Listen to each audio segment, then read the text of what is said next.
Oke, Assalamualaikum warahmatullahi wabarakatuh. Perkenalkan, nama saya Andri Bagus Perdana. Saya berasal dari kelas 1 PBB. Saya akan menjelaskan tentang cara membaca alat ukur. Yang kasorong. Yang kasorong adalah alat ukur yang bisa digunakan untuk mengukur ketebalan benda-benda yang tipis, mengukur diameter bagian dalam atau luar pipa, dan untuk mengukur kedalaman suatu benda yang sempit. Jangka sorong digital dengan ketelitian 0,01 mm.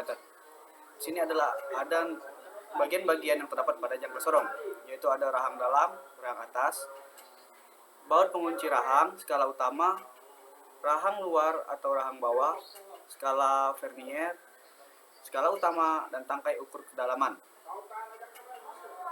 Cara membaca skala utama. Lihat pada gambar 1 atau garis merah. Merupakan angka yang paling dekat dengan garis 0 pada skala vernier persis di sebelah kanan. Jadi skala utama yang terukur adalah 21 mm atau 2,1 cm. Cara membaca skala vernier. Terdapat satu garis skala utama yang tepat bertemu dengan satu garis pada skala vernier. Pada gambar di atas, garis lurus tersebut merupakan angka 3 pada skala vernier.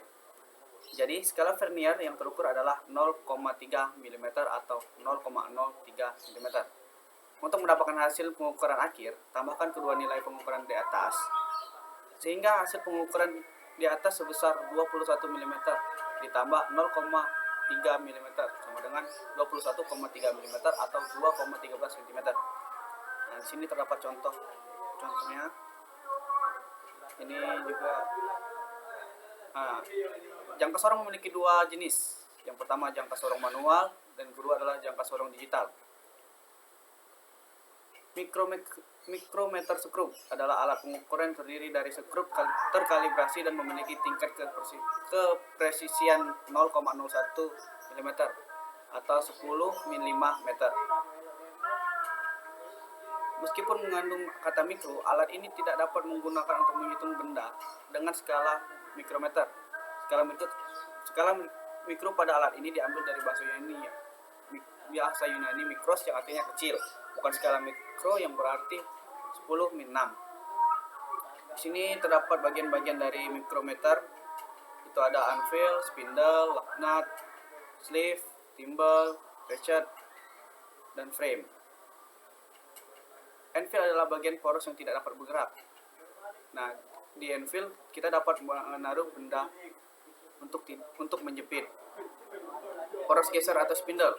Poros bergerak berbentuk komponen silindris yang digerakkan oleh thimble. Pengunci atau lock nut, bagian yang dapat digunakan untuk mengunci pergerakan poros geser. Sleeve, bagian statis berbentuk lingkaran yang merupakan tempat tulisan skala pengukuran. Thimble, bagian yang dapat digerakkan oleh tangan penggunanya. Ratchet, bagian yang dapat membantu pergerakan poros geser dan pergerakan lebih perlahan dibanding pergerakan thimble. Rangka atau frame yang berbentuk C untuk menyatukan poros tetap dan komponen-komponen lain mikrometer skrup. Rangka mikrometer skrup dibuat tebal agar kokoh dan mampu menjaga objek pengukuran tidak bergerak, bergeser atau berubah bentuk. Nah, sini cara menggunakan mikrometer skrup adalah yang pertama, objek yang diukur diletakkan menempel dengan bagian poros tetap. Setelah itu, bagian tambal diputar sehingga objek terjepit oleh poros tetap dan poros geser. Bagian ratchet dapat diputar untuk masukkan perhitungan yang lebih presisi dengan menggerakkan poros geser secara perlahan. Setelah yakin bahwa objek benar-benar terjepit di antara kedua poros, hasil pengukuran dapat dibaca di skala utama dan skala Nonius. Untuk skala utama dilihat dari bawah thimble setelah melewati angka 5 di bagian atas. Pada bagian kedua terlihat garis horizontal di skala utama menghimpit dengan angka 28 di skala Nonius. Maka hasil dari penggunaan mikrometer skrup pada contoh ini adalah 5,5 ditambah 0,28 sama dengan 5,78 mm. Hasil ini memiliki ketelitian sebesar 0,01 mm. Contohnya skala utama 4, skala Nonius 0,3 mm. Maka hasil pengukuran adalah skala utama ditambah skala Nonius sama dengan 4,30 mm. Contoh kedua adalah skala utama 1,15 mm, skala Nonius sama dengan 0,30 mm, maka hasil pengukuran sama dengan skala utama ditambah skala Nonius sama dengan 1,5 ditambah 0,3 sama dengan 1,80 mm. Mungkin itu saja yang dapat saya jabarkan atau saya jelaskan. Kalau ada kata salah saya mohon maaf, kepada Allah saya mohon ampun. Assalamualaikum